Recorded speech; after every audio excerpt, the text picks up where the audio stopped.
Hey guys, tonight we begin with something a little darker. A time of plagues, punishments, and pottage. We're diving into what life was really like during the Middle Ages. Forget the castles and chivalry Hollywood sold you. The truth? You probably wouldn't last a single day. So before you get comfortable, take a moment to like the video and subscribe, but only if you genuinely enjoy what I do here. And let me know in the comments where you're tuning in from and what time it is for you. It's always fascinating to see who's joining us from around the world. Now, dim the lights, maybe turn on a fan for that soft background hum, and let's ease into tonight's journey together. Congratulations, you've just woken up in the year 1325. The good news? You're alive. The bad news? So are the fleas. Your bed is a half-rotted straw mattress stuffed with bugs and hay that smells like a barn floor, because it was a barn floor 3 months ago. There's no memory foam, no pillows, and definitely no Egyptian cotton sheets. Just a wool blanket that hasn't been washed since last winter, and now weighs roughly as much as a small cow from the accumulated grime. You blink awake as the church bell clangs in the distance. It's the medieval version of an alarm clock, only louder and somehow even less merciful. Your home is a wooden hut with one room, no windows, and a charming open-concept floor plan where your family, livestock and domestic insects all share the same space. The smell? Oh, it's a fragrant symphony. A subtle blend of stale beer, human sweat, goat, and something you pray isn't mould, but know in your soul probably is. Scented candles haven't been invented, and even if they were, they just melt on your dirt floor. You try to stretch, but immediately regret it, because the air is freezing and your joints ache. You're 22 years old, which in medieval terms is roughly middle-aged. Your spine creaks like an old wooden door, and your knees sound like a bag of rocks being shaken by a confused peasant. Getting out of bed is a gamble. The floor is either wet from last night's rain, which leaks through the thatched roof, or crusty from something your neighbour's chicken did. Either way, your bare feet are now part of the ecosystem. Oh, and privacy. What's that? Your entire family, and maybe a random cousin who just never left, are waking up beside you. There's no bedroom, no curtains, no me time. Just communal everything. Welcome to morning in medieval Europe, where you're never truly alone, because parasites, rodents, and 8 other people are always with you. And this is just how your day starts. It only gets worse from here. So, you've managed to crawl out of your medieval haystack of horrors. Congrats. Now nature calls. And it's not calling politely. It's screaming. Here's the part where you start missing the modern bathroom. There's no toilet, no seat, no toilet paper, no flush, not even a mildly resentful plunger in the corner. In the 14th century, relieving yourself is an adventure, a social experiment, and often a small public event. If you're a peasant, your bathroom is likely a wooden bucket behind the house, which is already full because Uncle Wolfstan had a rough night after eating bad turnips. The smell is biblical. You hold your breath, do your business, and then, here's the kicker, toss it into the street. Yes, the street. You're supposed to shout something like "Gardez-loo" before dumping it out the window. That's Old French for "watch out below," although frankly no one ever moves fast enough. Streets in medieval towns are open sewers, a charming river of human waste, animal droppings and mystery liquids you'd rather not examine. If you're lucky enough to live in a town with public latrines, congratulations. You get to sit shoulder to shoulder with strangers in an outhouse where privacy is a myth and ventilation is a cruel joke. You might make small talk, but try not to breathe too deeply. Toilet paper? Never heard of it. Most people wipe with straw, leaves, rags, moss, or, if they're feeling especially indulgent, a scrap of wool. Sometimes, nothing at all. Which might explain why handshakes weren't popular yet. And if you're in a castle, surely it's better, right? Well, sort of.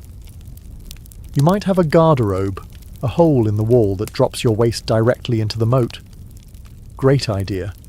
Except that your enemies know this, and yes, attackers sometimes climbed in through the waist chute, Talk about entering through the back door.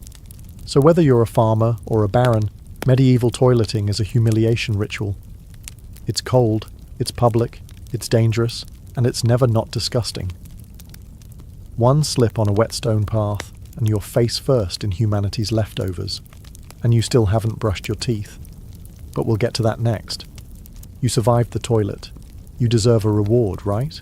Maybe a nice breakfast? Something warm, delicious, comforting? Sorry, this is medieval Europe. Nothing is comforting here. Breakfast, if you can call it that, is a grim affair. There are no eggs Benedict, no coffee machines sputtering awake, and certainly no avocado toast. You sit down, or squat near the fire, to a wooden bowl of something that looks like it was scraped off a muddy boot. Welcome to your daily ration of pottage. Pottage is a thick, gloopy stew made of whatever you can find. Grains, root vegetables, maybe a few beans if you're lucky.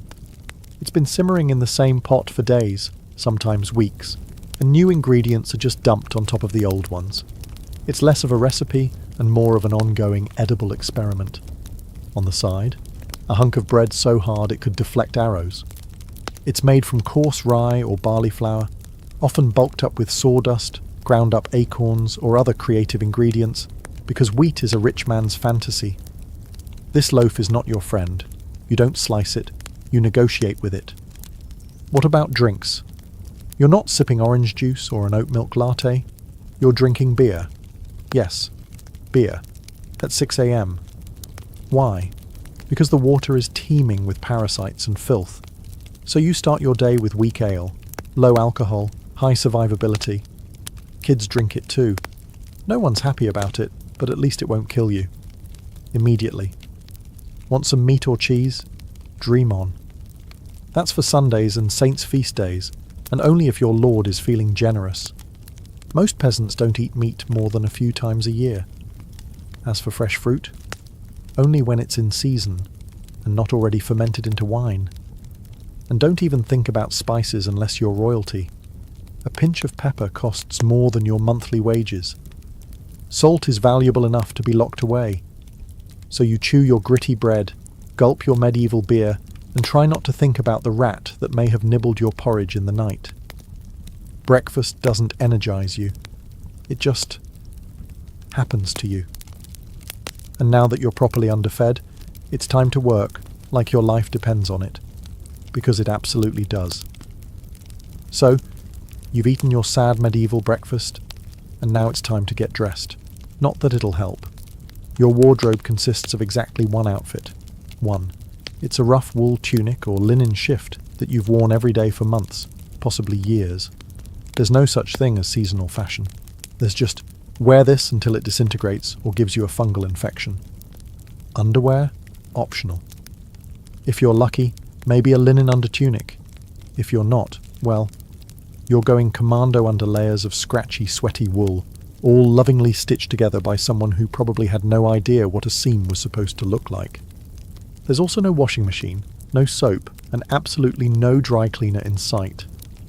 So your clothes are stained, stiff, and scented, like a compost pile that's been left to marinate in a pigsty. Even if you wanted to wash them, it's not easy. You'd have to haul water from a river or, well, heat it over a fire, scrub your tunic on a board with ashes or lye, and hang it in the sun, which is out approximately 3 days a year. And don't get me started on shoes. If you own any, they're made of untreated leather, barely stitched together, and offer as much arch support as a banana peel. Most peasants just go barefoot, through mud, through dung, through medieval landmines, aka sharp rocks and disease puddles. All this means one thing. Your skin hates you. You itch constantly. Fleas, lice, and bedbugs live rent-free on your body. Everyone has them. Nobles, lousy, monks, itchy, children, walking insect farms. No one escapes. You'll be scratching your armpit with a wooden spoon while chatting with the local priest, and no one will even bat an eye. Your skin is raw from rubbing, your scalp a battlefield of bites, and if you develop a rash, well, too bad. There's no dermatologist, no hydrocortisone, no one to tell you it's probably scabies. You just keep on suffering. And if you're lucky enough to not get an infection, great. That rash will simply accompany you for the next 6 months like an unwanted medieval sidekick. Now that you're dressed in misery and wrapped in discomfort, it's time to head outside and start working yourself to death. Now that you're fully dressed in itches and damp wool, it's time to flash that morning smile. Except, you don't. Because in the Middle Ages, smiling is a dangerous game. Not emotionally, dentally. There's no toothbrush, no toothpaste, no mouthwash, no floss. The concept of oral hygiene is about as popular as bathing, which is to say, not very. Some people might chew on a twig or rinse with wine or vinegar, but for the most part, your teeth are on their own, and they're not doing well.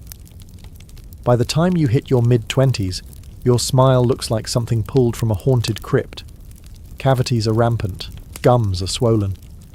And those aren't just food stains on your teeth. That's decay. You have more rot in your mouth than a medieval root cellar. Sugar, while not yet everywhere, is becoming more common among the rich. Imported at great cost, mostly used in small cakes or to show off wealth. If you're a noble, congratulations. You get to rot your teeth faster than the peasants.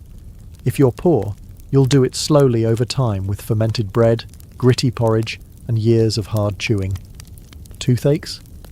Get used to them. They're like medieval weather, always there in the background. The kind of pain that makes you consider praying, drinking, or pulling the tooth out yourself with a pair of pliers, and that's not a joke. That was the actual treatment. Dentists didn't really exist, but barber surgeons did. Yes, the same guy who cuts your hair is also pulling your molars out by candlelight with an iron hook and zero anesthesia. Infected tooth? Hope you like fevers, because without antibiotics, it can easily turn into sepsis and kill you. From a toothache. That's right. The same thing that sends us to a pharmacy today could be your funeral in the 1300s, and there's no relief on the social front either. Kissing? Good luck. Halitosis, bad breath, is everywhere. If you're single, you're not judged by your smile. You're judged by your land and your livestock. In short, your mouth is a battlefield, and it's losing the war. Now that your teeth are throbbing, let's head outside. Because your real job, the one that will break your back, is just getting started. Time to head to work. Except there's no office, no desk, no coffee break, and no chance of promotion. Your job, if you're like 90% of the population, is simple. Don't die while labouring for someone else's comfort. You're a peasant. Congratulations. That means you work the land that belongs to a lord who probably doesn't remember your name. You rise with the sun and stop only when it disappears behind the trees. Your tools? A wooden hoe, a rusty sickle, and whatever bones are still intact in your body. There's no weekend. There's no clocking out. There's only sunrise to sunset, 6 days a week. Sunday is off, but only if you're not harvesting, fighting off raiders, or praying feverishly for your infected toe to stop turning black. The work is brutal. Fields are ploughed by hand or with oxen, if you're rich enough to afford one. You dig ditches, sow seeds, pull weeds, and carry water until your spine begins to resemble the letter S. No one cares if you're tired. No one's asking how your mental health is doing. If you're a woman, surprise. You don't just do fieldwork. You also care for children, clean, cook, spin wool, feed animals, and pretend your husband's lice infestation isn't slowly migrating to your side of the bed. Children? They start helping out around age 5. No school, no toys, just a tiny wooden rake and a dream of one day not dying of the flu. And if you're one of the few who isn't a farmer, maybe you're a blacksmith, a tanner, or a cooper. Great. You still work with fire, chemicals, or animal guts all day in poorly ventilated sheds. The pay? Basically survival. The perks? Occasional bleeding. Break a bone? Too bad. Get a fever, drink some warm beer and keep going. You can't afford to stop. Not even for a day. Because if you don't work, you don't eat.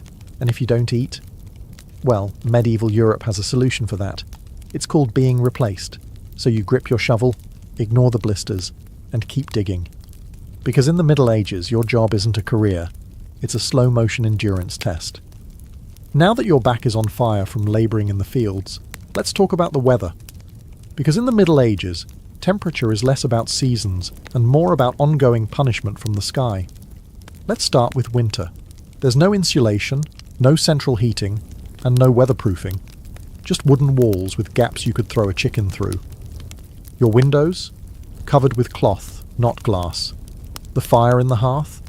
Nice in theory, but you don't have enough firewood to keep it going because wood is expensive, and gathering it from the forest is sometimes illegal. Yes, you can be executed for picking up the wrong stick from the wrong forest. You bundle up in your one damp wool tunic, huddle near the dying embers, and still wake up with your nose frozen. Your feet? Permanently cold, often damp. Your fingers? So stiff they feel like tiny medieval popsicles. Frostbite isn't diagnosed, it's just called bad luck. Now fast forward to summer. Sounds better, right? Wrong. In summer, your home turns into a clay oven. There's no fan, no cross breeze, and absolutely no deodorant. You sweat through your layers, but you can't remove them, because showing too much skin is scandalous. And also invites sunburn, insect bites, and social judgment. The flies are out in full force, attracted to your unwashed body, and the smell of last week's goat stew that's still fermenting in the corner. Mosquitoes buzz by your ear while you sleep, assuming you can sleep through the sound of your neighbours yelling and babies crying. In the fields, the sun bakes you. No sunblock, no hat, unless you've fashioned one out of straw like a desperate scarecrow. And the worst part, you still have to work.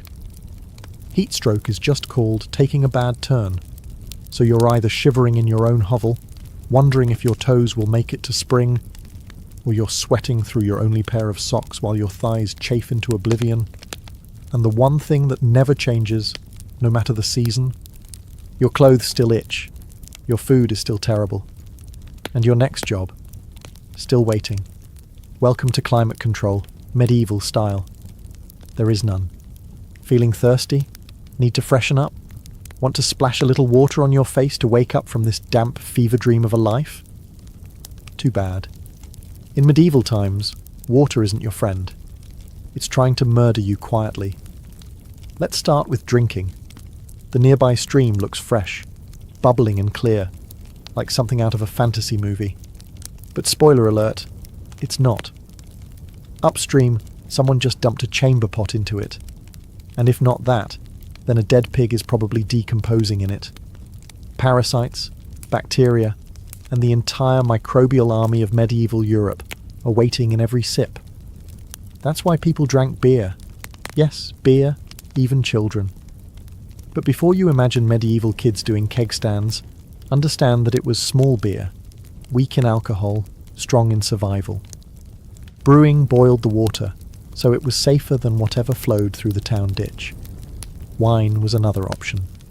If you were rich enough to afford it, and unconcerned with functioning properly before noon. What about bathing? Surely water was used for cleaning. In theory, yes. In practice, absolutely not. See, back then, people believed bathing actually opened your pores and let the disease in. That's right. Washing yourself was considered medically risky. You were cleaner, apparently, if you never removed the protective layer of filth caked onto your skin. Communal bathhouses did exist, but they quickly gained reputations as places for gossip, scandal, and sometimes full-on medieval extracurriculars. So naturally, the church got involved and shut many down. Even if you did want to bathe, it was a full production. You'd need to fetch water from the well, boil it over a fire, fill a wooden tub that leaked, and then pray no one else in the house used it before you. Or worse, after. And rainwater? Collected in open barrels where birds poop, insects breed and moss thrives. Sounds refreshing, doesn't it? So whether it's going in your mouth, on your body, or onto your crops, water in the Middle Ages is less of a life source and more of a gamble. One wrong gulp, and you're spending your final days sweating in a straw bed, clutching your stomach, and contemplating all your life choices. Next time you sip tap water, raise a glass for our ancestors. They didn't have the luxury of hydration without hazard, so you drank the water, or maybe you didn't. Maybe you just stubbed your toe on a rock shaped like disappointment. Either way, you're sick. You need help. You need a doctor. Too bad you live in the Middle Ages where medicine is really just polite torture with a theology degree. Let's start with the diagnosis. Everything wrong with you, whether it's a cough, rash, broken bone, or the creeping plague, is caused by your humours being out of balance. The 4 humours were blood, phlegm, yellow bile, and black bile. According to medieval science, your health depends on keeping them balanced, like some sort of internal soup. Got a fever? Too much blood. The answer? Bloodletting. That's right. Let's drain your life force into a bowl using a dull blade or a hungry leech. And yes, barbers were often the ones doing it. Imagine getting a haircut and a hemoglobin extraction in one sitting. 2 for 1, baby. Feeling sad or anxious? That's clearly an excess of black bile. The cure? Laxatives. Maybe a warm herbal purge. Or just prayers and a cold compress while everyone avoids eye contact with you and starts carving your coffin. Now, if you break a bone or get a nasty wound, you're in real trouble. There's no anesthesia, unless you count passing out from pain. Surgery is done with knives that haven't been cleaned since the Crusades. Tools are heated over fire not for sterilization, but because they just look scarier that way. Antibiotics? Centuries away. Germ theory? Not invented yet. They think disease comes from bad air, or God being annoyed with your moral failings. Got a stomachache? Must have been your sinful thoughts. Hope you like confessing while vomiting. If your condition gets worse, you'll be treated with more leeches, possibly some crushed beetles, and a priest at your bedside giving last rites just in case. At this point, they're preparing for the cure known as death, and if by some miracle you recover, everyone just assumes God took pity on you. The doctor takes full credit and the leech gets promoted. So yes, in the Middle Ages, medicine is less about healing and more about surviving the cure. After a long day of labour, lice, and leeches, it's finally time to eat. You shuffle back to your hovel, stomach growling, ready for the one joy left in life, a warm meal. Bad news. Your meal is probably trying to kill you. Let's begin with the basics. Food preservation doesn't really exist. There's no fridge, no freezer, just salt, smoke, or the hope that winter air keeps things fresh. Your meat, if you're lucky enough to have any, has been hanging for days, covered in flies, marinated in questionable brine, and possibly shared with a rat or 2. Bread is the cornerstone of the medieval diet, but even that isn't safe. In bad harvest years, desperate peasants bulk it up with bark, sawdust, or even clay to make it stretch. And if it's rye season, there's a bonus.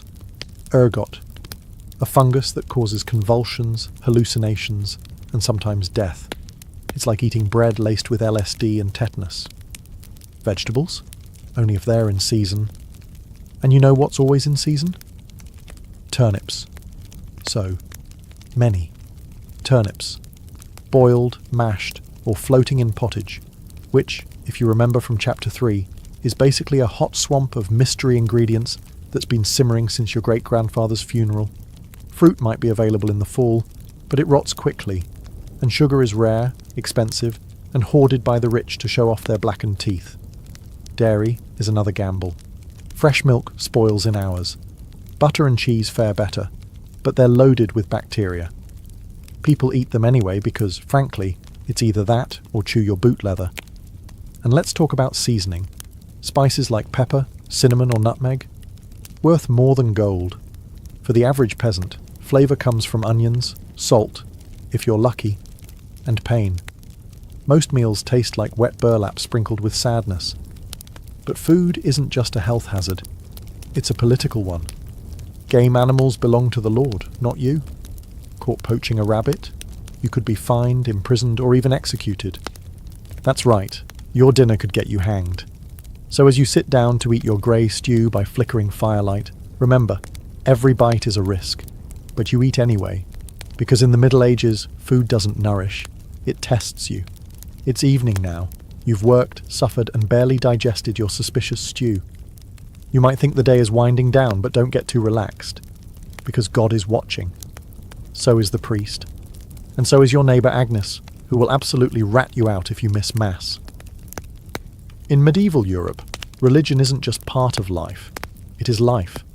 The church controls your calendar, your laws, your education, if you can read, your birth, marriage, death, and everything in between. Think of it as your spiritual landlord. And you're always behind on rent. Every day is structured around prayer bells. The town church bell rings in the morning, noon, and night. Not because people need reminders, but because missing prayer is a sin. Forget to bow? Sin. Eat meat on a Friday? Sin. Think about your neighbour's wife in that one dream? Double sin. And yes, hell is very real. Vividly real. Priests describe it in glorious detail. Rivers of fire, lakes of boiling blood, demons with pitchforks and eternal wailing. If the plague doesn't scare you, eternal damnation definitely will. You can't read the Bible yourself because it's written in Latin, a language reserved for monks, clergy, and that one noble kid who's too good for dirt. You rely on the church to interpret everything for you. That means if the priest says your crop failure is because you didn't pray hard enough, well, time to kneel harder. Tithes, 1/10 of everything you own, are mandatory. If you grow wheat, you give wheat. If you raise chickens, you give eggs.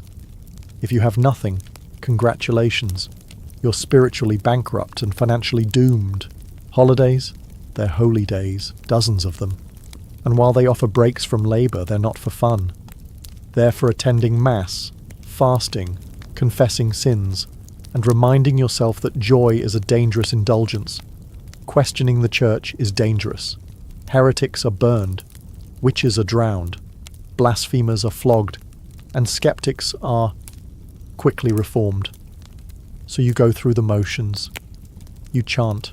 You bow. You pray that your soul, after enduring this dirt-covered life, might finally land in paradise, assuming the priest likes you. Because in the Middle Ages, God may be merciful. But the church? Not so much.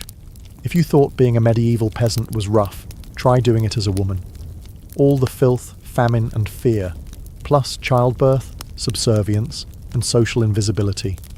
In the Middle Ages, being a woman is like being on hard mode, with no health potions and no restart button. From birth, a girl's life path is pretty much locked in. Marry young, bear children, serve your husband, die tired. Education? Not likely. Unless you're from a noble family and sent to a convent, your intellectual development stops around the time you learn how to churn butter and patch a tunic. Marriage happens early. Really early. It's not weird to be betrothed at 12 and pregnant by 14. It's not about love. It's about land, livestock, and alliances. Your opinion? Not required. Once married, you're basically your husband's property. Your job is to produce heirs, feed everyone, keep the house running, and not complain. Because complaining might get you branded a nag, or worse, a witch. That label comes with a complimentary drowning or burning, depending on local fashion. Childbirth is a death lottery. There's no prenatal care, no sterile tools, no anesthesia. Midwives do their best, but even minor complications can mean death for the mother, the child, or both. Some women survive 10 pregnancies. Many don't survive 2, but don't worry. Once the baby is out, your work increases. Now you have a screaming infant in a lice-ridden hut, and you're expected to nurse, cook, clean, and still help in the fields. You don't get a break. You are the break. For everyone else. If you're unmarried, you're suspicious. If you're widowed, vulnerable.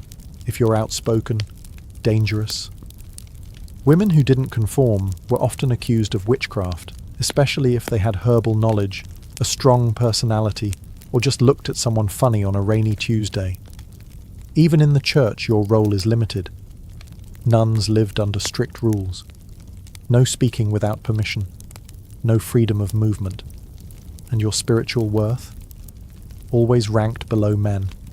In short, if you're a woman in the Middle Ages, you're expected to endure, obey, reproduce and suffer in silence, ideally while smiling. Because even in a time of universal suffering, women were somehow expected to suffer gracefully. So far, you've battled filth, starvation, social injustice, and possibly a goat. But just when you think your day can't get any worse, here comes violence, loud, bloody, and often completely acceptable by medieval standards. Let's be clear, the Middle Ages were not peaceful. The idea of law and order mostly meant, hope the local lord isn't in a bad mood. Violence is everywhere. In the home, in the streets, on the battlefield, in church disputes, and sometimes in line at the communal bread oven. Crime is common, punishment is brutal, and justice is more performance art than protection. Steal a loaf of bread, you could lose a hand. Accused of lying, your tongue might get pierced. Gossip too much? Meet the scold's bridle, a metal mask strapped to your head with a bar in your mouth. For correction, of course, let's say you're accused of something serious. Heresy, theft, witchcraft. How do you prove your innocence? By being tortured, obviously. Welcome to trial by ordeal. One version, you stick your hand in boiling water to retrieve a stone. If it heals without infection in 3 days, you're innocent. If not, you're guilty. Another option, you're tossed into a river. If you sink, you're innocent, and probably dead. If you float, you're guilty, and will be punished anyway. It's like a medieval game show where the prize is survival and the host is actively rooting against you. And if you're sentenced to death, that's a public event. Executions are performed in front of cheering crowds. Hangings, beheadings, burnings. Sometimes people bring snacks. It's the medieval equivalent of cable TV. Domestic violence, completely normal. Husbands were allowed, even expected, to discipline their wives and children. Street fights, commonplace. You could be beaten just for looking the wrong way at a noble's horse. And war, always simmering. Local feuds, territorial disputes, religious crusades. Someone's always marching off to stab someone else in the name of honour, God, or boredom. Violence isn't a breakdown of society in the Middle Ages. It is society. Everyone lives with the constant knowledge that life is fragile, justice is arbitrary, and your neighbour might bash your head in over a pig. So, walk carefully, keep your eyes down, and never trust anyone with a club. At this point, you've made it through the lice, the leeches, the laundryless misery, and the looming threat of public disembowelment. But now comes the final chapter of most medieval lives, an early and unglamorous death. If you're alive and still breathing past the age of 40, you're practically a celebrity. You might even be referred to as the Old One, which is less of a nickname and more of a statistical miracle. Let's break it down. The average life expectancy hovers around 30-40 years, but that number is dragged down heavily by infant mortality. Nearly half of all children died before reaching age 5. Disease, malnutrition, or one bad winter was all it took. No vaccines, no antibiotics, no hope. If you survived childhood, you entered adulthood already exhausted. Work began as soon as you could walk upright, and by 25, your joints creaked like a monastery door. You might be missing several teeth, a finger, and most of your original optimism. Women faced a particularly deadly gauntlet: childbirth. It was one of the leading causes of death for medieval women. No pain relief, no medical intervention, just prayer, hot water, and someone holding your hand while you bled out on a straw-stuffed cot. For men, the dangers were different, but equally relentless. Farming accidents, infections from minor wounds, a neighbour's drunken rage, a crusade gone sideways. Even walking to the market could be risky if you crossed paths with a bored bandit or an angry tax collector. Death could also come quietly, from the plague, which turned cities into cemeteries overnight, or from famine, which could last entire seasons, thinning out entire villages, or from bad luck, like eating spoiled grain and spending your final hours hallucinating and screaming at the walls. And funerals? You were lucky if you got one. Bodies were often buried quickly to avoid disease. No embalming, no polished coffins, just a hole, a few murmured prayers, and a shallow mound of earth, if there was enough space left in the churchyard. So yes, in medieval times, life was brutal, short, and constantly under siege by death in all its casual forms. You didn't retire, you just stopped showing up. And speaking of exits, let's move on to your final chapter. The medieval dream dies. So, how's your day been? You've woken up in filth, relieved yourself into a bucket, brushed your teeth with wishful thinking, nearly passed out from hunger, worked until your spine cried for mercy, scratched your way through itchy wool, prayed to not get plague, and barely dodged a public execution for owning a squirrel. Welcome to a single day in medieval Europe. Still dreaming of becoming a knight? Think again. That romanticised version of the Middle Ages, gallant swordsmen, noble ladies in towers, heroic battles and feasts in candle-lit great halls. It's a myth polished by fairy tales and fantasy books. In truth, the medieval world was gritty, cruel, and deeply unfair. Hierarchy was everything. If you were born poor, you stayed poor. If you were born rich, congratulations. You had a better chance of surviving, but you were still one bad soup away from dysentery and a hasty burial. Even the nobles weren't immune to misery. Castles were drafty stone refrigerators filled with fleas, smoke, and politically motivated marriages. Sure, you had a fur cloak and a goblet of wine, but also a 50% chance of dying in a skirmish or from an infected splinter. Not exactly luxury. The simpler times weren't simple. They were relentless. Everything took longer. Everything hurt more. Everything, from childbirth to chewing, came with consequences. Life was survival, not leisure.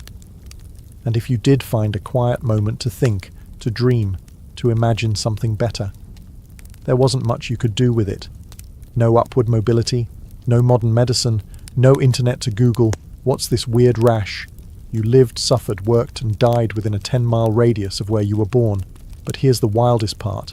Through all of this, people still laughed, sang songs, told stories, fell in love, and found meaning. Not because life was easy, but because humans are stubborn like that. Even in the darkest chapters, they made space for light. So tonight, when you slip into your clean bed with indoor plumbing, antibiotics, and central heating, maybe say a quiet thank you to the modern world, and to your ancestors who fought rats, famine, and feudalism, so you wouldn't have to. Long before she was Catherine the Great, Empress of all Russia, mistress of reform, and icon of ambition, she was simply Sophie. Born Sophie Friederike Augusta von Anhalt-Zerbst in 1729, she was the daughter of a relatively obscure German princely family. Her tiny duchy in Pomerania offered little in terms of power, but Sophie herself. She had something no title could provide: razor-sharp intelligence, relentless charm, and a quiet, burning hunger for greatness. Her upbringing was strict. Her mother, Johanna, was cold and calculating, not a warm, nurturing figure, but a social climber obsessed with status. Sophie's father, a Prussian officer, was more distant than disciplinary. From a young age, Sophie learned to walk the fine line between obedience and cunning. She read voraciously, spoke multiple languages, and learned how to observe a room before speaking in it, skills that would soon become survival tools in one of Europe's most brutal courts. When the Russian Empress Elizabeth Petrovna began searching for a wife for her heir, Grand Duke Peter, she looked beyond Russia's borders. Peter himself was of German descent, and Empress Elizabeth believed a foreign bride, pliable and grateful, would be easier to control. Sophie fit the bill perfectly. Noble blood, Lutheran faith, which she'd be forced to abandon, and a reputation for both grace and humility. At just 14 years old, Sophie was summoned to Russia. She arrived in the freezing capital of St. Petersburg in 1744, wearing thin German fabrics and a diplomatic smile.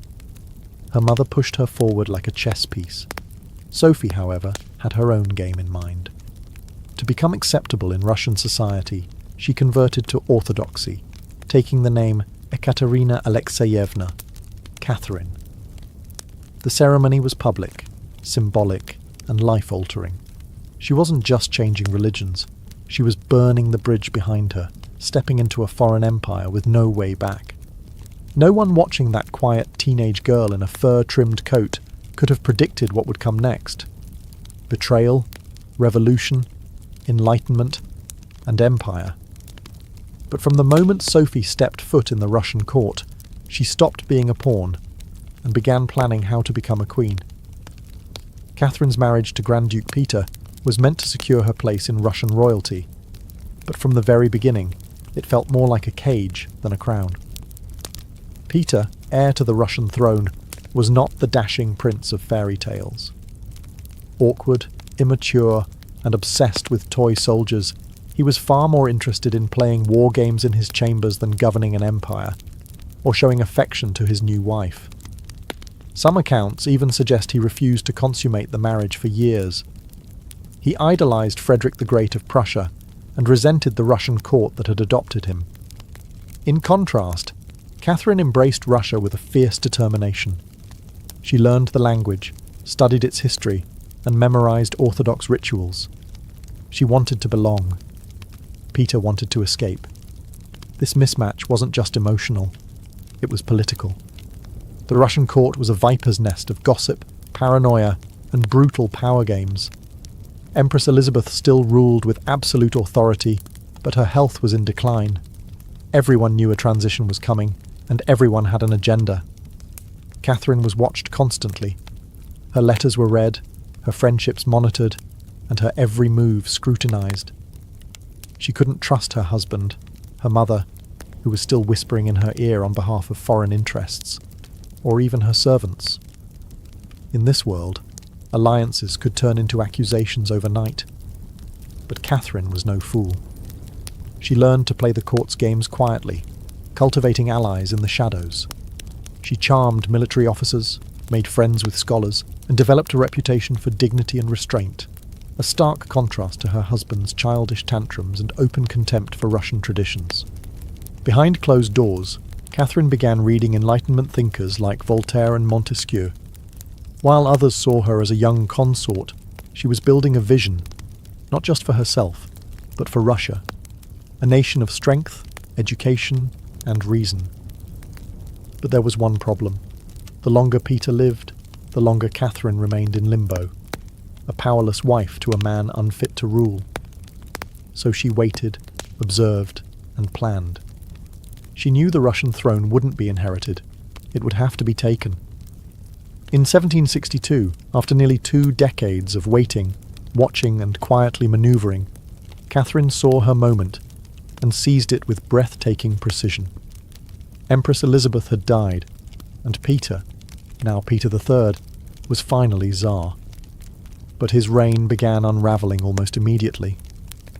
In just a few short months, Peter alienated the church, offended the nobility, insulted the army, and lavished praise on Prussia, Russia's longtime enemy.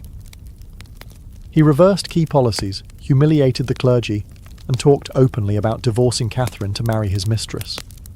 The court, already wary of his erratic behaviour, turned cold. The army, filled with generals loyal to Catherine, grumbled in corridors.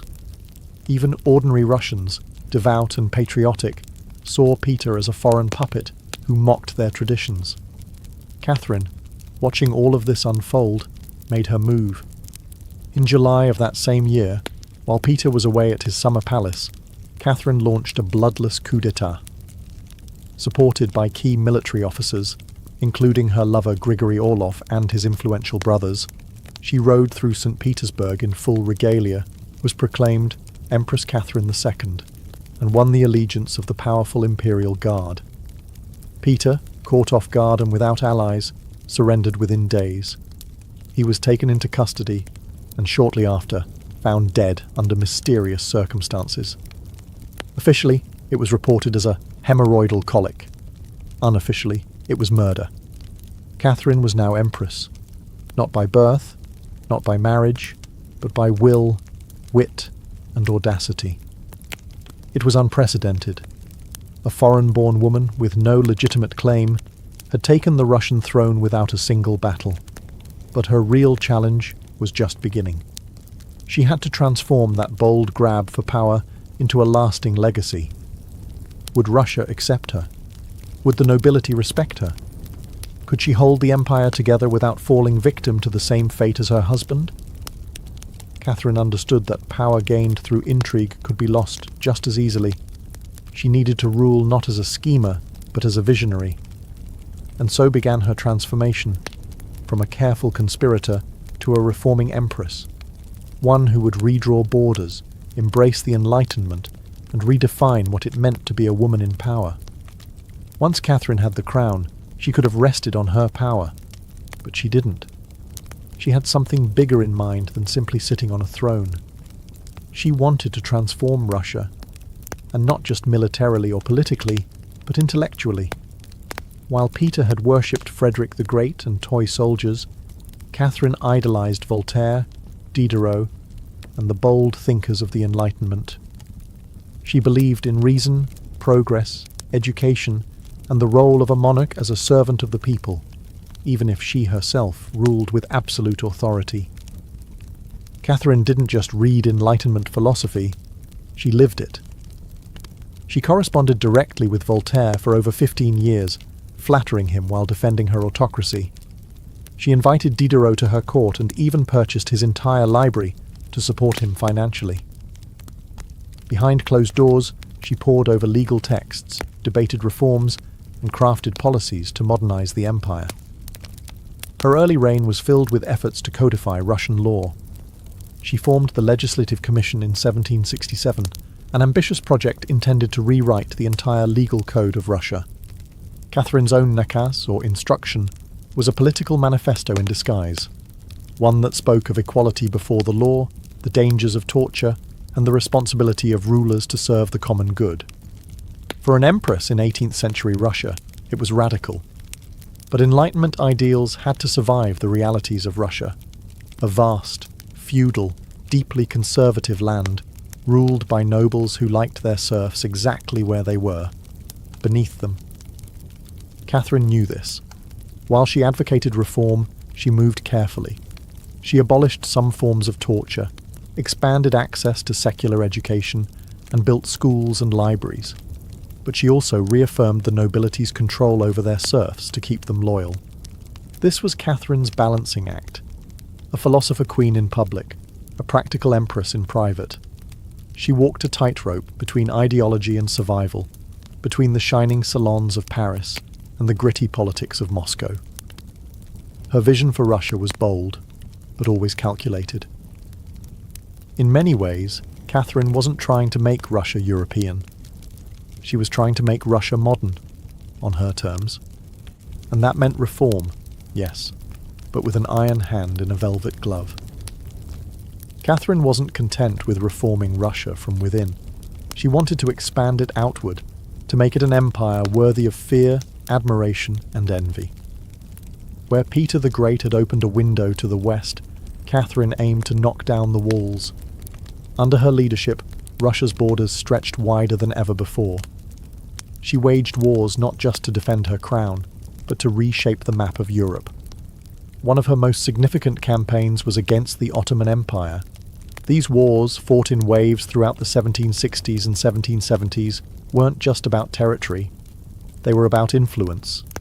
Catherine saw herself as the liberator of Orthodox Christians living under Muslim rule, and as the rightful protector of Eastern Europe. Under generals like Alexander Suvorov and Grigory Potemkin, Russia captured key regions including Crimea, the northern coast of the Black Sea, and access to warm water ports, something Russian Tsars had coveted for generations. These victories weren't just military, they were symbolic. With each conquest, Catherine sent a message. Russia was no longer the distant, backward cousin of Europe. It was a continental force. She also turned her gaze westward. In a series of deals and diplomatic maneuvers, Catherine participated in the partitions of Poland, carving up the struggling Polish-Lithuanian Commonwealth along with Austria and Prussia. By the end of the Third Partition in 1795, Poland was erased from the map, and Russia claimed vast new lands and millions of new subjects. But Catherine didn't just conquer with armies. She also colonized with ideas. New cities were built. Trade routes were expanded. German settlers were invited to cultivate Russian farmland. The empire became a mosaic, from the icy Baltic to the sun-drenched shores of the Black Sea. And through it all, Catherine remained the central force, reading reports, issuing orders, and personally overseeing the shape of her expanding empire. Critics would accuse her of being power-hungry, even imperialistic. But to Catherine, expansion wasn't ambition, it was destiny. A great ruler, she believed, was measured not just by ideas but by borders. She didn't just want to rule Russia. She wanted to remake it as a civilized empire, feared by its enemies, respected by its peers, and loyal to her alone. For all her brilliance and power, Catherine the Great was just as famous for what went on behind palace doors. And no, not all of it was whispered in libraries. Catherine's private life became one of the most talked about aspects of her reign. She had lovers, not just one or two, but a carefully curated parade of them, many decades younger, often handsome, and sometimes politically influential. She didn't hide them. In fact, she often rewarded them with titles, estates, and pensions, if they behaved well. If not, they were quietly dismissed, sometimes with a polite thank you and a promotion. Among the most important of these lovers was Grigory Potemkin, a man as brilliant as he was bold. Their relationship blurred the lines between romance, politics, and partnership. Some historians believe they may have even married in secret. Together, they shaped military campaigns, colonization projects, and the transformation of southern Russia. Potemkin wasn't just a lover, he was her co-ruler in many ways. Still, Europe couldn't look past the scandal. Gossip swirled. Satirical pamphlets painted her as lustful, insatiable, even unhinged. And after her death, the rumours only got worse, the most infamous being the completely false and grotesque tale involving a horse, spread by her enemies to smear her legacy. But why the obsession? Simple. Catherine was a woman who wielded power unapologetically, and in a world where female rulers were expected to be either saintly virgins or tragic figures, she refused to play the role. She lived, loved, and ruled on her own terms, and that made her dangerous. Ironically, while her critics painted her as immoral, Catherine herself was deeply philosophical about love and sexuality. She believed pleasure was a natural part of life, and that personal relationships didn't have to threaten public responsibility.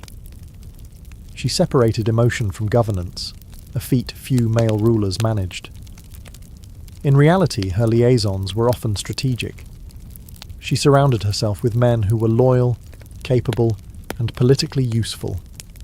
And when they ceased to be, she let them go, usually with a smile and a generous retirement. Catherine's love life didn't weaken her rule. It was part of her strategy, a blend of passion and power that made her unforgettable, envied and feared. For all her charisma and control, Catherine's reign was not without peril. And in 1773, that peril came in the form of a bearded Cossack named Yemelyan Pugachev. He was no ordinary rebel. Pugachev claimed to be none other than Peter III, Catherine's dead husband. According to him, he had survived the coup and now returned to reclaim the throne from the German usurper. It was absurd. Peter was long gone.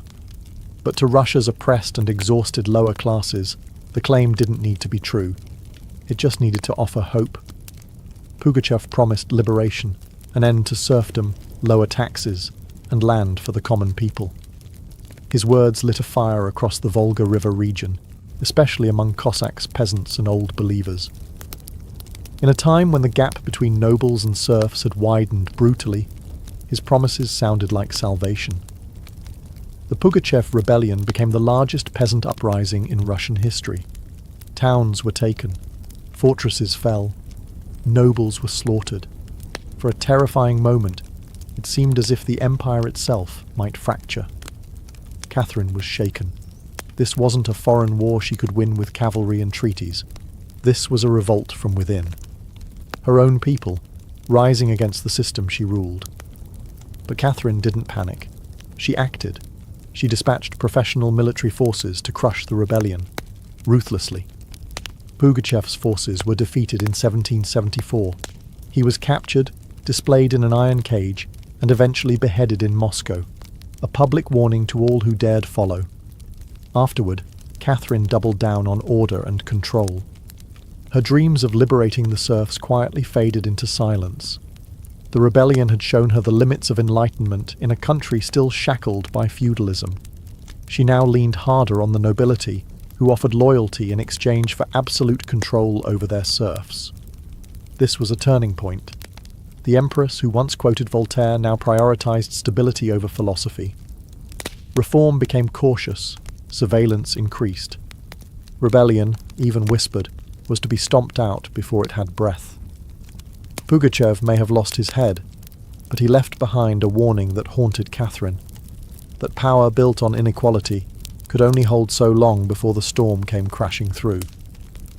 By the time Catherine the Great approached the final years of her life, she had ruled Russia for over 3 decades, longer than any female ruler in Russian history. From the moment she seized power, she had defied expectations, reshaped her empire, and redefined what a woman and a monarch could be. Under Catherine's reign, Russia became a true European powerhouse. Its territory expanded by over 200,000 square miles, swallowing Crimea, parts of Poland, and stretches of the Black Sea coast. These weren't just military wins, they were strategic pivots, securing warm water ports and reshaping trade. But her legacy wasn't only drawn on maps. Catherine left a cultural mark as well. She helped found the Hermitage Museum, amassed one of the greatest art collections in Europe, and corresponded with the greatest minds of the Enlightenment. Her court became a centre of sophistication, art, and intellectual ambition. In a country often viewed as backward by Western Europeans, Catherine put Russia firmly on the cultural map. She modernised education, founding schools for girls, and promoted the printing of books. She introduced smallpox inoculation to Russia, even publicly receiving the vaccine herself, an act of scientific bravery in her time. Yet, her reign was also one of contradictions. While she admired Enlightenment ideals, she never freed the serfs. In fact, she extended serfdom deeper into Russia's territories. Her reforms, while impressive, remained mostly top-down, designed to polish the empire without truly transforming its foundations. Still, Catherine's rule brought stability and ambition. She understood that power was not inherited. It was crafted, managed, and constantly defended. She ruled not by divine right, but by force of will, political brilliance, and relentless calculation. She was called many things: a usurper, a tyrant, a reformer, a seductress. But above all, she was effective. When she died in 1796, Russia was wealthier, larger, and more formidable than it had been in centuries. She left behind a throne secure, an empire expanded, and a legend that would endure for centuries. Catherine didn't just reign, she ruled, with intellect, strategy, and an unapologetic grip on history. And in doing so, she became more than an empress. She became a myth. For all her power, expansion, and enduring legacy, Catherine the Great was still, at her core, a woman navigating a man's world and reshaping it in her image. Behind the imperial portraits and state decrees was someone deeply aware of how precarious her position was. She was not born Russian. She came to the throne through a coup. She ruled an empire that didn't want a woman in charge, and yet she not only endured, she thrived. Catherine was never content to be ornamental. She read constantly, wrote endlessly, and never stopped learning. Her daily schedule was intense. Hours of reading reports, corresponding with foreign powers, editing state papers, and managing a court filled with rival factions. She wasn't content to simply sit on the throne. She worked the throne like a stateswoman born to it. She was also, in many ways, lonely. She surrounded herself with courtiers, lovers, and artists, yet wrote in her memoirs of how few people she could truly trust. Her son Paul, whom she distrusted and kept away from state matters, grew into a man she feared would undo all her progress. Her greatest emotional partnership, with Grigory Potemkin, faded into deep friendship, but his death in 1791 left a wound that never truly healed. Catherine crafted her image carefully. She understood the power of narrative, and wielded it better than most monarchs of her age. She posed as Mother of Russia, enlightened monarch, warrior empress, and lover of the arts. But beneath those roles was a woman who had endured rejection, betrayal, scandal, and rebellion, and kept going.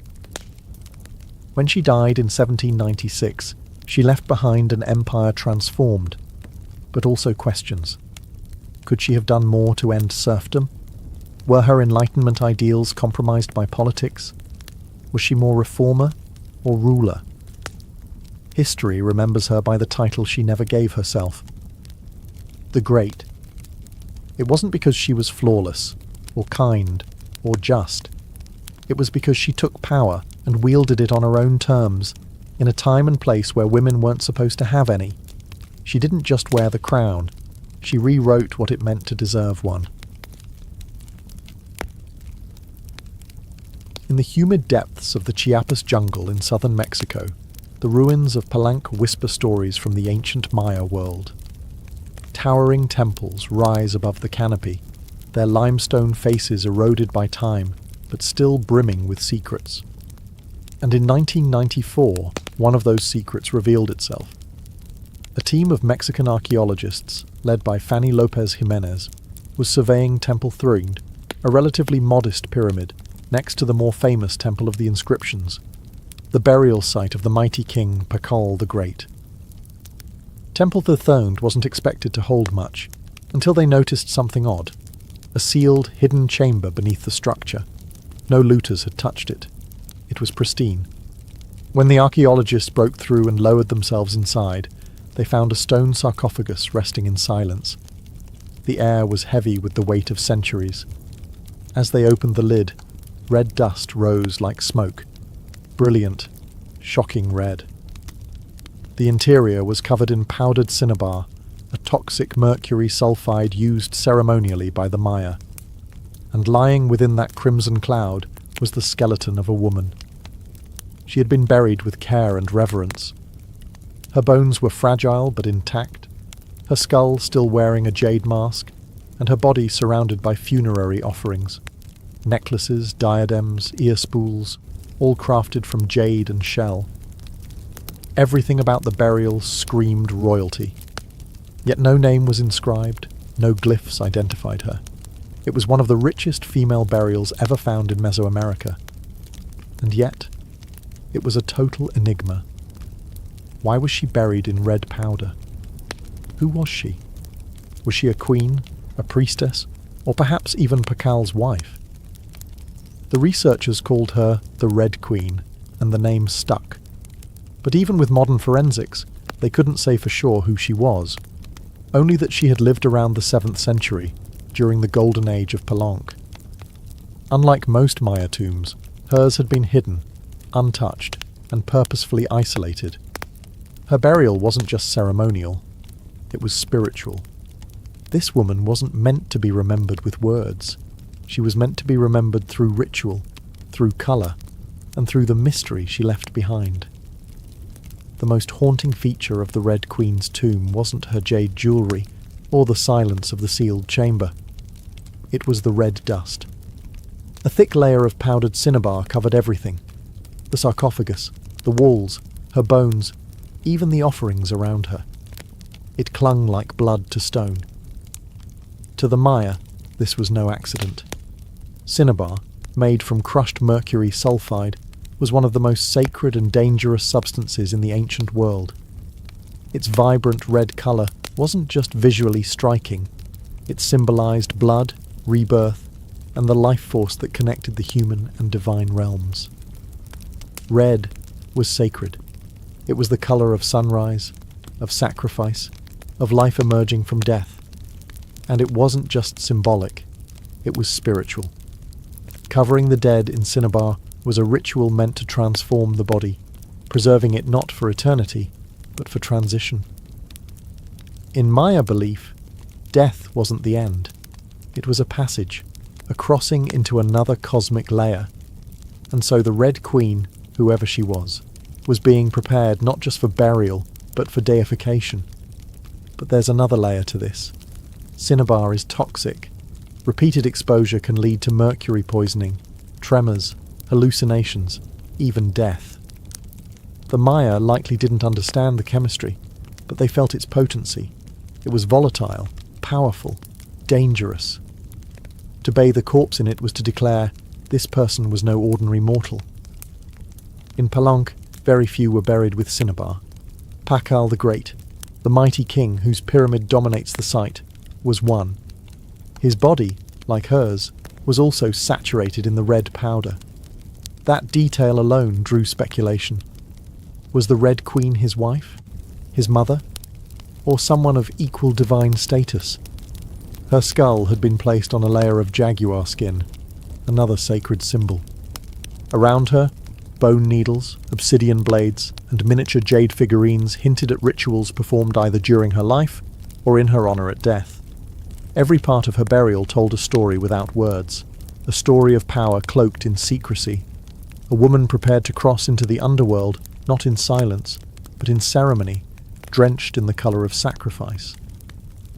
Surrounding the Red Queen's crimson-drenched remains was a world of silence, broken only by the gleam of jade, shell, and obsidian. These were not mere ornaments. They were offerings, each one carefully chosen to accompany her on the journey to the Maya afterlife, the Xibalba. At her sides were jade necklaces, heavy and cold, their polished surfaces still radiant after 300 years underground. Jade was not just beautiful, it was sacred. The Maya considered it a symbol of eternal life. It represented the green of maize, the vitality of the jungle, and the breath of the gods. Only the elite were buried with jade. For the Red Queen, it covered her chest, wrists, and ears, a clear sign that in life she wielded influence, perhaps even divine favour.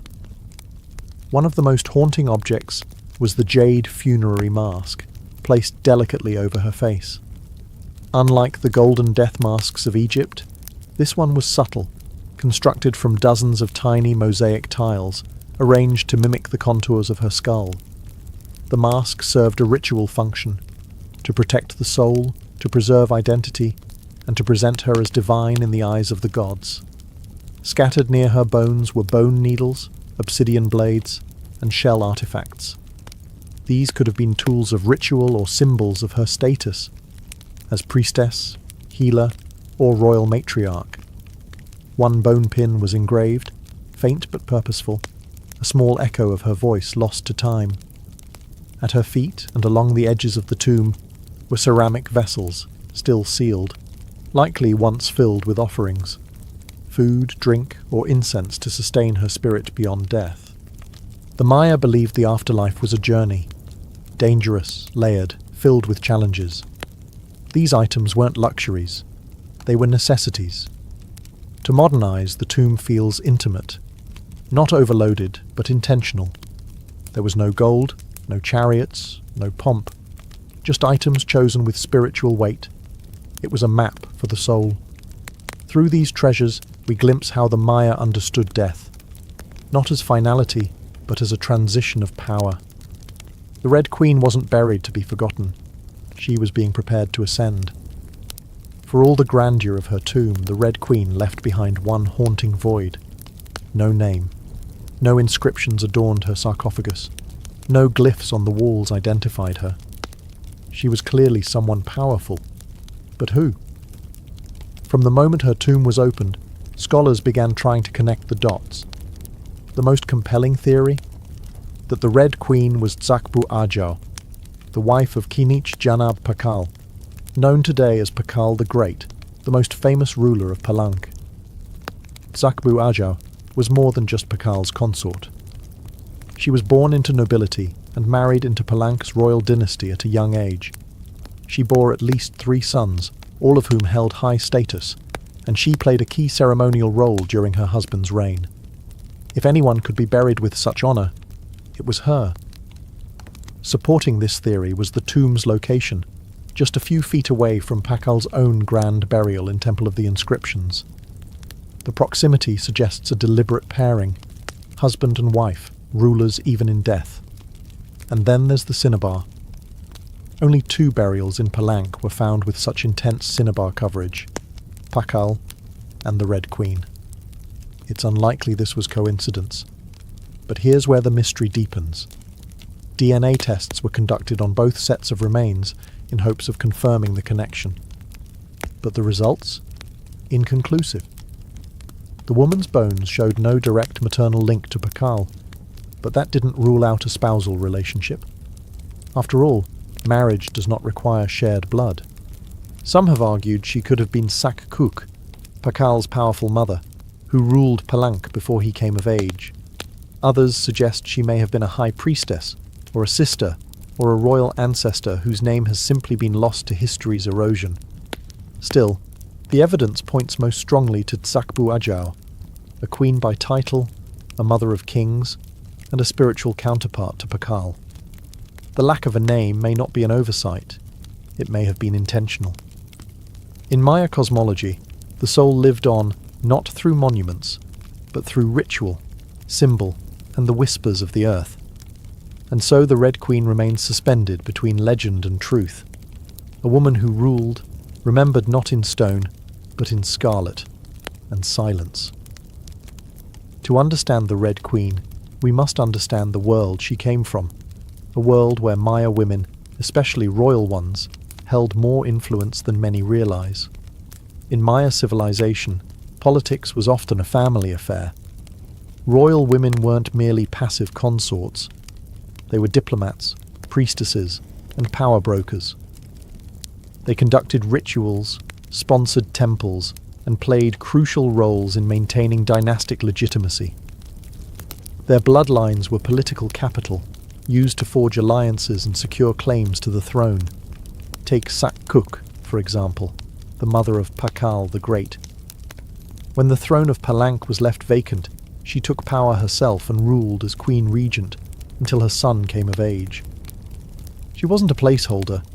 She was a ruler in her own right, issuing decrees and overseeing construction projects. Without her, Pakal may never have risen at all. And she wasn't an anomaly. Across the Maya world, in places like Yaxchilan, Naranjo, and Calakmul, inscriptions show women performing major ceremonies, engaging in warfare diplomacy, and sometimes ruling outright. They were often portrayed in stelae and murals, dressed in elaborate headdresses and regalia, standing beside kings as equals, or sometimes above them. Their words were carved in glyphs. Their names were remembered, until they weren't. By the time Spanish conquistadors arrived centuries later, much of that memory had eroded. The colonial lens saw native women as silent figures in a male-dominated world, but the archaeology tells a different story, one of complex gender roles, where power was negotiated, not simply inherited. This context casts the Red Queen in a new light. She may not have ruled in name, but her burial, rich, sacred, and positioned beside Pakal, suggests she was a central pillar in the royal order. Her jade mask wasn't just decoration. It was a symbol of identity, of power held in life and protected in death. Her bloodline may have been the very glue that held Palanka's dynasty together. In Maya civilization, a queen wasn't just a queen. She was a keeper of sacred lineage, a voice in ceremony, and often the bridge between gods and men. The Red Queen may be nameless, but in her world, she was never voiceless. The Red Queen wasn't just buried with treasures. She was buried in architecture rich with purpose, layered with Maya cosmology, ritual symbolism, and intentional design. Her tomb wasn't merely a grave, it was a gateway to eternity. Her body was discovered inside Temple Third, one of the smaller pyramids within the heart of Palenque, yet its proximity to Temple of the Inscriptions, the resting place of Pakal the Great, is telling. These temples weren't built randomly. Their positioning was sacred, guided by astrology, myth, and dynastic legacy. Temple the Thirthiid rises modestly compared to its grand neighbour, but it hides something even more intimate. A sealed crypt, untouched by looters, perfectly preserved. It was constructed deep within the temple's core, accessible only by a steep, narrow staircase. The descent into her tomb feels almost symbolic, a ritual journey downward, into the underworld. The chamber itself is stark, made of cut stone, sealed tightly for over 1,300 years. No glyphs or murals cover the walls, no ornate carvings tell her story. But perhaps that silence is intentional. This was a space not for the living to interpret, but for the dead to transform. At the centre, her sarcophagus sits like an altar. Crafted from limestone, it echoes the grand stone coffin of Pakal next door. While Pakal's lid is famously engraved with scenes of cosmic rebirth, the Red Queen's tomb is more subdued.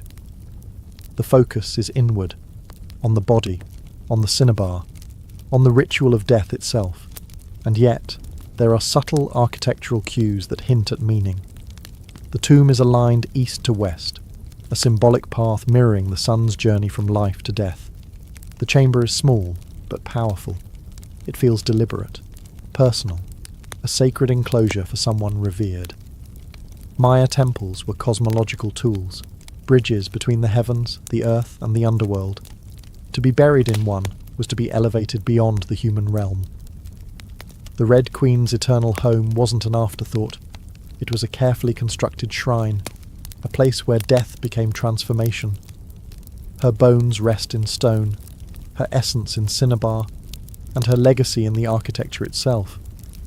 A temple that speaks without words, telling us she mattered. To the ancient Maya, death wasn't the end. It was a threshold, a sacred passage into the underworld, known as Xibalba. And for someone like the Red Queen, this crossing was not only spiritual, it was political, cosmological, and deeply ritualized. Burial rituals were carefully choreographed events, rooted in myth and meant to guide the soul through the treacherous layers of the underworld. Maya texts and iconography tell us that Xibalba was no peaceful afterlife. It was a maze of darkness, rivers of blood, trials, and gods of death. Only those properly buried, ritually prepared, and spiritually equipped could make the journey successfully. The Red Queen was buried wrapped in cinnabar, encased in stone, and surrounded by offerings, all signs of an elite burial. But there's more.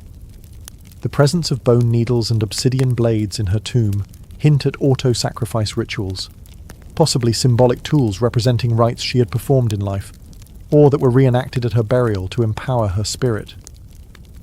Her funerary mask, carefully assembled from jade tiles, was not simply decorative.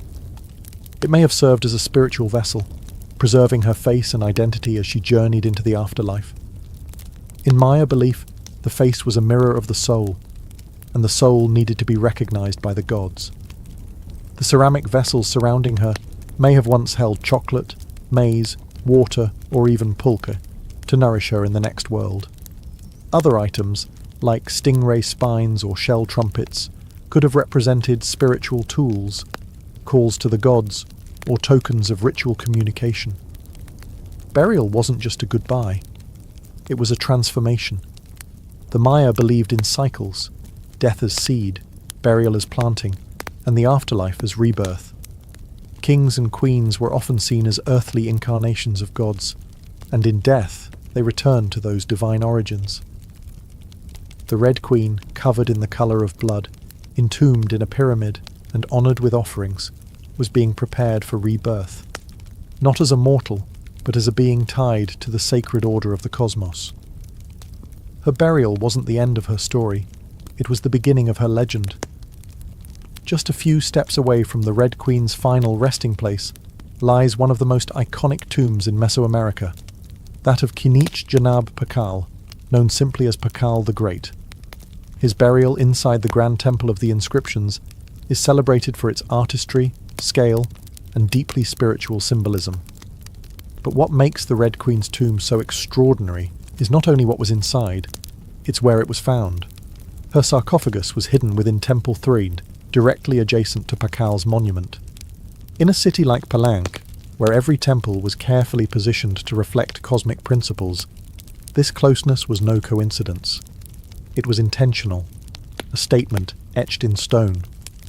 Many scholars believe the Red Queen was Tzakbu Ajao, Pakal's queen and trusted consort. While her tomb lacks inscriptions, the similarities between their burials are striking. Both wrapped in cinnabar, both entombed in pyramids, both buried with jade, and both treated with extreme reverence. These rituals mirror each other, as if two halves of a sacred narrative. Pakal's lid famously depicts him falling into the underworld tree, a cosmic scene of death and rebirth. The Red Queen's simpler tomb contains no such iconography, but the symbolism lies in the pairing itself. If Pakal represented the sun, journeying through the underworld at night to rise again, then the Red Queen may have represented the moon, the feminine force that follows its own mysterious path in the sky. Together, they embodied a cosmic duality, masculine and feminine, king and queen, sun and moon, order and ritual. In Maya mythology, rulership was not singular, it was relational. Harmony in the cosmos required balance, and that balance extended into the dynastic court. By placing the Red Queen beside Pakal, the Maya were preserving not just a marriage, but a cosmic partnership. Their proximity in death may have mirrored their roles in life, a queen not behind, but beside her king, sharing not just a throne, but a legacy. In their tombs, they speak without words. Two souls, wrapped in cinnabar and stone, joined across eternity, one of history's most sacred silences. Though her name was lost to time, the Red Queen of Palenque endures, not as a forgotten relic, but as one of the most enigmatic and powerful women of the ancient world. Her tomb, sealed for over 1,300 years, now whispers across centuries, inviting questions that echo louder with every discovery. She represents a mystery that still resists full understanding. We may never know exactly who she was. No glyph carved her name. No stela told her story. And yet, the care in her burial, the richness of her offerings, the symbolism of her crimson-drenched bones, all speak of a woman profoundly important. Not merely as a wife or consort, but as someone who held real influence, spiritual weight, and royal blood. Today, the Red Queen forces us to re-evaluate assumptions. She's a reminder that in the ancient Maya world, women were not silent. They led rituals, governed cities, and shaped dynasties.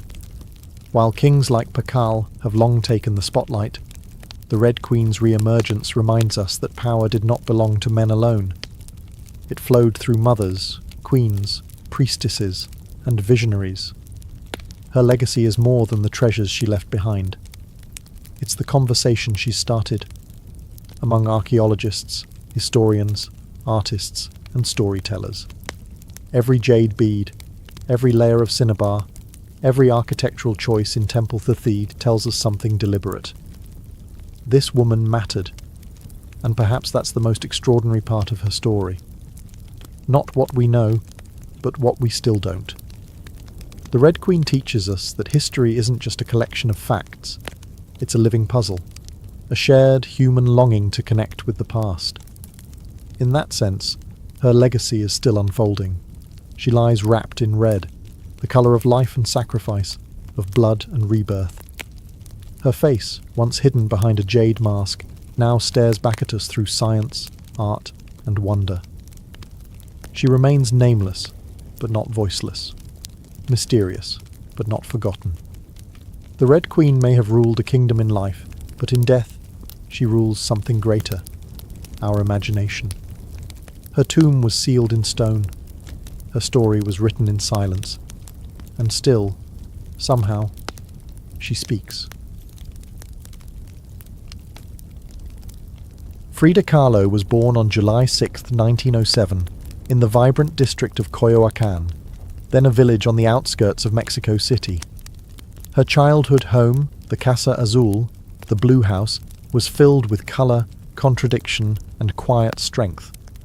It would later become a sanctuary, a battleground, and a museum to one of the most iconic artists of the 20th century. Frida was the third of 4 daughters born to Guillermo Kahlo, a German-Hungarian photographer, and Matilde Calderón, a devout Catholic of indigenous and Spanish descent. Her parents were opposites: Guillermo, reserved and intellectual; Matilde, religious and emotionally distant. Frida would inherit her father's introspection and artistic eye, but also her mother's fierce resilience. As a child, Frida was imaginative, outspoken, and bold. She read voraciously and asked questions most adults didn't want to answer. But at the age of 6, she contracted polio, which left her right leg thinner and weaker than the other. A physical difference she tried to mask with long skirts, but never allowed to limit her spirit. The illness left her bedridden for months and isolated from other children. During this time, she grew close to her father, who encouraged her to exercise, ride bicycles, and stay mentally sharp.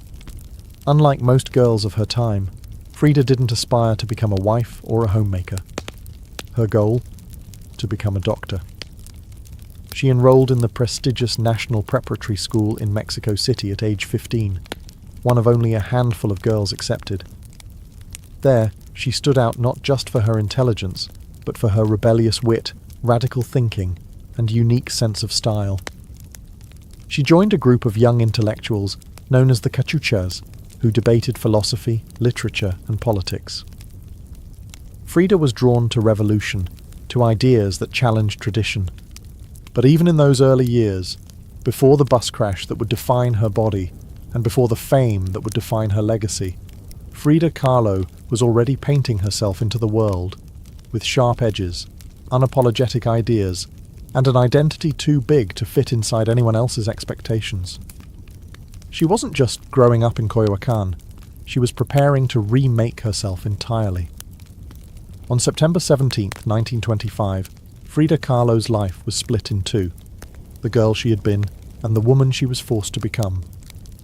That afternoon, she boarded a wooden bus with her boyfriend, Alejandro Gomez Arias, after school.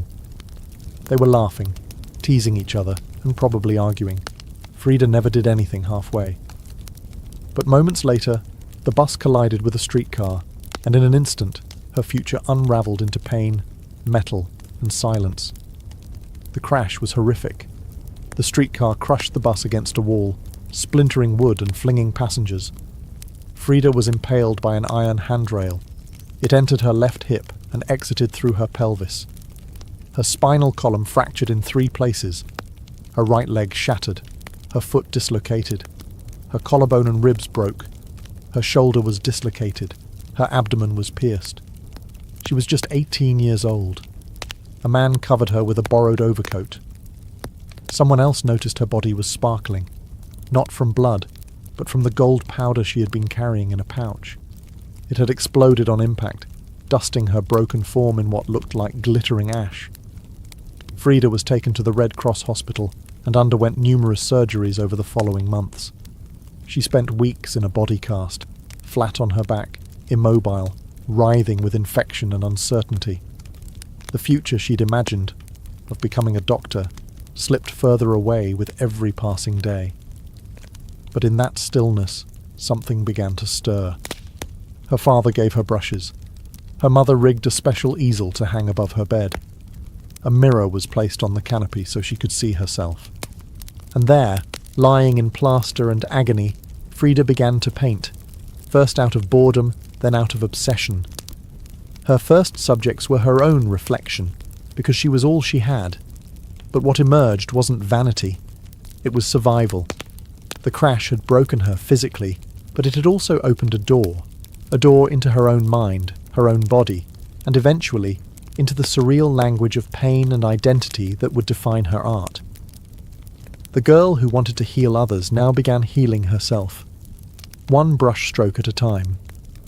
As Frida Kahlo lay encased in plaster and steel, a body fighting itself with every breath, she began to paint. What started as a form of therapy soon became a language, and that language was deeply personal, brutally honest, and often hard to look at. Which was precisely the point. Frida didn't paint pretty flowers or polite landscapes. She painted pain. Her pain. Physical, emotional, and existential. Her first subjects were self-portraits, not because she was vain, but because, as she famously said, "I paint myself because I am so often alone, and because I am the subject I know best." Her early works were small in scale, painted on tin or wood panels, inspired by Mexican retablos, devotional paintings meant to tell stories of suffering and miracles. Frida turned this tradition inward. Her body became the canvas. Her emotions became the altar. She painted herself as split, as pierced, as bleeding. In one painting she is impaled by nails, like a modern-day martyr. In another, she floats in a barren landscape, tethered to a broken column, a metaphor for her shattered spine. She painted herself weeping, fractured, decapitated, and bare, but never passive, always watching. Her pain was not sanitized. She painted the ugliness of trauma with beauty, defiance, and even humor. Each piece was a reclamation of her body, her experience, and her identity as a woman in a world that often tried to define her. But Frida wasn't just telling her story. She was inventing a new kind of visual narrative, one that blended Mexican folk art, surrealism, medical illustration, and symbolism. Her paintings became dreamlike autopsies of her soul, framed in color, culture, and myth. By the time she recovered enough to walk again, albeit painfully, Frida was no longer the girl who had wanted to be a doctor. She was an artist, and her art was unlike anything anyone had seen. She had taken the worst thing that had ever happened to her and turned it into a source of creation. Frida Kahlo didn't just paint her pain. She made the world look at it, and in doing so, she turned suffering into a sacred act of self-expression. In 1928, still recovering, still painting, and just 21 years old, Frida Kahlo met the man who would become the most profound and turbulent relationship of her life, Diego Rivera. He was 20 years her senior, already Mexico's most famous painter. Massive in both stature and presence, Rivera was a giant of Mexican muralism, known for his sweeping, politically charged frescoes that told the story of the Mexican people. Frida had seen his work before. She admired it. But now she wanted his opinion of her work. She brought her paintings to him at the Ministry of Education, interrupting his scaffolded work to ask bluntly, "Do I have talent?" Diego took one look and said yes, and not just out of kindness. He recognized in her something rare, an unfiltered voice, raw and unpretentious, full of rage, irony, pain, and beauty. They began a relationship that was as consuming as it was creative. Frida once said, "I suffered 2 accidents in my life, one in which a streetcar knocked me down, the other was Diego." They married in 1929, an odd pairing to outsiders. Diego, massive, unfaithful, politically famous. Frida, sharp-tongued, fiercely independent, already walking with a cane. Her parents called it a marriage between an elephant and a dove. Their bond was passionate, but chaotic. Diego supported her art and encouraged her growth as a painter, but he was also endlessly unfaithful, even with Frida's own sister, Cristina. Frida was devastated, and in return, she took lovers of her own, both men and women, including rumoured affairs with Leon Trotsky and painter Georgia O'Keeffe. They divorced in 1939, then remarried a year later with different terms. This time, Frida would keep her autonomy, her home, her money, her name. Their second marriage was less about traditional love and more about creative partnership and mutual understanding. Despite the betrayals and the heartbreak, Diego remained a constant force in Frida's life. He challenged her, he wounded her, But he also believed in her, as an artist, as a revolutionary, and as a woman who could redefine what painting could be. Together, they were not peaceful, but they were legendary. In the 1930s, Frida Kahlo followed Diego Rivera on a journey north to San Francisco, Detroit, and New York as he completed high-profile mural commissions. These years abroad brought her face to face with American industrialism, wealth, and the contradictions of capitalism, and they left her with deep political discomfort. Frida was a proud Mexican nationalist, a committed communist, and an admirer of indigenous traditions. The opulence she witnessed in the United States, especially while the Great Depression ravaged much of the country, only deepened her sense of disillusionment. In letters home, she mocked the culture's materialism and obsession with appearances. She missed the grit, colour, and contradiction of Mexico. While Diego painted enormous murals on factory walls, Frida began to paint smaller, quieter revolutions, deeply personal works on tin and canvas. Her style solidified, sharp, surreal, emotional, and intimate. It was during this time that she produced some of her most iconic self-portraits. Frida didn't just paint herself for vanity. She painted herself to survive. Her identity became her landscape. With her body constantly in pain from her accident, multiple surgeries, and a failed pregnancy in Detroit, she turned inward. Her portraits showed her bleeding, fragmented, exposed. Yet her face was always calm, always direct, unapologetic. One of her most powerful works, Henry Ford Hospital, shows her lying on a hospital bed, crying, surrounded by floating symbols of loss. A fetus, a snail, medical equipment, a cracked pelvis. It was raw, graphic, and deeply emotional, a canvas that bled with truth. Back in Mexico, Frida immersed herself in leftist politics. She and Diego welcomed Leon Trotsky into their home while he lived in exile. Frida wore Tijuana dresses, traditional indigenous garments, not just as fashion, but as a political and cultural statement. Her art was never disconnected from her beliefs. Her identity, her body, and her ideology all intertwined in her work. While Rivera was painting murals of revolution, Frida painted its human cost, the body in pieces, the mind on fire, and the self always staring back. In exile and in illness, she became not just a painter of pain, but a painter of resistance. When Frida Kahlo returned to Mexico in the late 1930s, she was no longer just Diego Rivera's wife. She had become something else entirely. A force, an artist whose work radiated with raw honesty, surreal symbolism, and cultural identity. Back in her homeland, she stepped fully into herself. Her Casa Azul in Coyoacán became a sanctuary of colour and contradiction.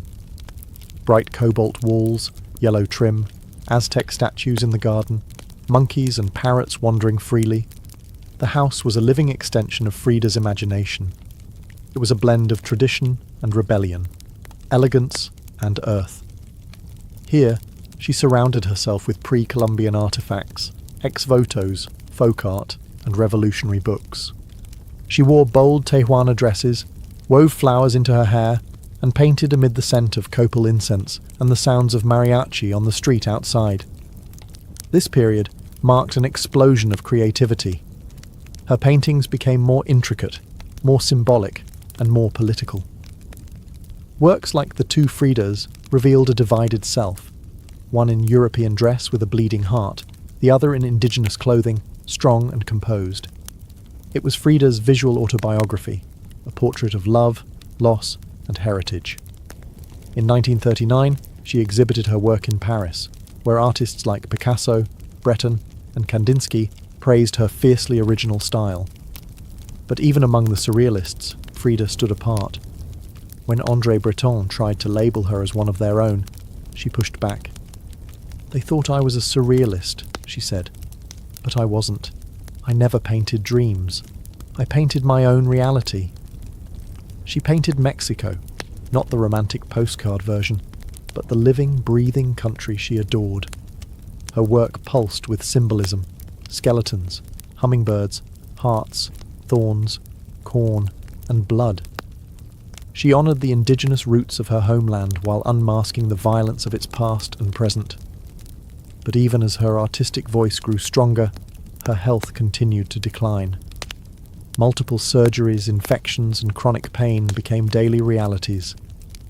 Still, she painted through it, propped up in bed, torso bound in corsets, fingers clenched around the brush. Frida had returned to Mexico not to rest, but to reclaim her power, through paint, through politics, and through her fearless embrace of the self. As the 1940s wore on, Frida Kahlo's body continued to betray her. Her spine was deteriorating. Her right leg was constantly infected. She underwent more than 30 surgeries in her lifetime, often in grueling succession. At times, she was bedridden for months, encased in body casts or immobilized by traction devices that stretched her bones apart. But still, she painted. Each canvas during these years became both a release and an act of resistance. Her works grew darker, more defiant. She painted with a clarity sharpened by pain, refusing to hide behind metaphor. In The Broken Column, she presents herself split down the middle, her body pierced with nails, a cracked ionic column replacing her spine. Yet her face is stoic, her gaze unflinching. Pain for Frida was no longer just a subject. It was her companion, her antagonist, her muse. Her political voice also grew louder. She joined the Mexican Communist Party, marched in demonstrations, wrote fiery letters, and called out imperialism and injustice. When her health no longer allowed her to walk, she appeared at protests in a wheelchair, defiantly holding signs and shouting slogans. In 1953, Frida was given her first solo exhibition in Mexico, a long overdue celebration of her art. But her health was so fragile, doctors told her she couldn't attend. So she did what only Frida would do. She arrived by ambulance, carried in on a stretcher, and placed in the center of the gallery on her hospital bed. Dressed in traditional finery, surrounded by her own work, she greeted guests with tequila, laughter, and that fire still burning in her eyes. Her final paintings were both childlike and harrowing. In Marxism Will Give Health to the Sick, she painted herself wearing a steel corset, cradled by the hands of Marx, casting away symbols of oppression. Her last known work was a still life of sliced watermelons, one piece bearing the words, "Viva la vida," long live life. Even in the face of death, she remained defiant, joyful, and political.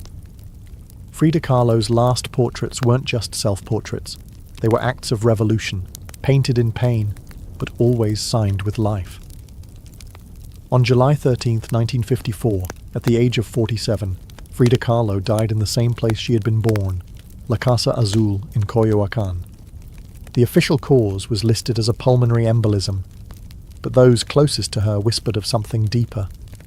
She had been ill, yes, but also exhausted. By pain, by surgeries, by the long war with her own body. Just days before, she had attended a political protest against the CIA-led coup in Guatemala. Weak and wheelchair-bound, she insisted on going, her clenched fist raised in the air. Revolution remained her final heartbeat. Her last diary entry was brief but piercing. "I hope the exit is joyful, and I hope never to return." Frida's funeral was held at the Palacio de Bellas Artes, Mexico's most prestigious cultural institution. Her body, draped in the red flag of the Mexican Communist Party, was watched over by friends, family, artists, and revolutionaries. Diego Rivera was inconsolable. He called her the greatest love of his life, even as his betrayals had nearly broken her. But in the years that followed her death, something extraordinary happened. Frida Kahlo refused to disappear. At first, her name was whispered only in art circles. Her works weren't easy to categorize, too political for surrealists, too surreal for traditionalists. But slowly, her image, her story, and her defiance began to resonate. Through the 1970s and 1980s, as feminist scholars and activists reclaimed forgotten voices, Frida's became louder. She wasn't just a painter anymore. She was a symbol of pain turned into beauty, of feminism born through resistance, of Mexican identity celebrated without apology, of queerness, disability, revolution, and authenticity. Her face, unibrow, gaze, flowers in her hair, became iconic. Her home became a museum. Her diary became a sacred text. And her paintings now hang in the world's greatest museums. Frida Kahlo had lived much of her life in Diego's shadow. But in death, she stepped forward. She didn't just leave behind paintings. She left behind a mirror and dared us all to look, not with pity, not with fear, but with fire.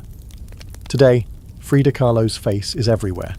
Printed on t-shirts, painted on murals, turned into dolls, memes, posters, and icons. Her signature unibrow, her flower-crowned hair, her direct gaze, all instantly recognizable. But what makes her legacy powerful isn't just that people know her face, it's that they recognize the truth behind it. Frida didn't try to be flawless. She didn't fit into boxes.